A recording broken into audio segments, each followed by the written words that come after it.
दोस्तों, जब से कोरोना आया है हिंदू बहुत डर गए हैं।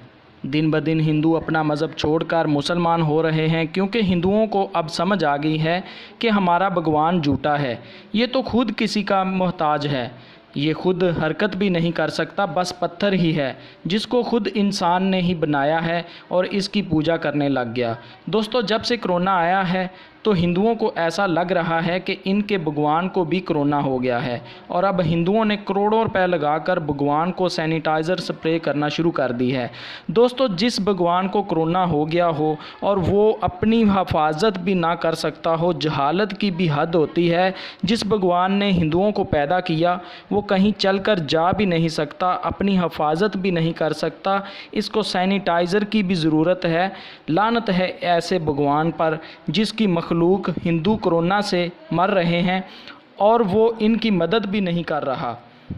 कुछ हिंदुओं को अब अल्लाह ने हदायत दे दी है और वो मुसलमान हो रहे हैं। या अल्लाह बाकी हिंदुओं को भी हदायत दे कि वो मुसलमानों पर जुल्म बंद कर दें और मुसलमान हो जाएं। या अल्लाह पाक, तेरा लाख लाख शुक्र है कि तूने हमें हज़रत मोहम्मद सल्लल्लाहु अलैहि वसल्लम की उम्मत में से पैदा किया। दोस्तों, आपको वीडियो कैसी लगी कमेंट करके ज़रूर बताएं। अगर इस चैनल पर पहली बार आए हो तो चैनल को सब्सक्राइब करके साथ ही बने हुए बेल के बटन को ज़रूर दबा दें।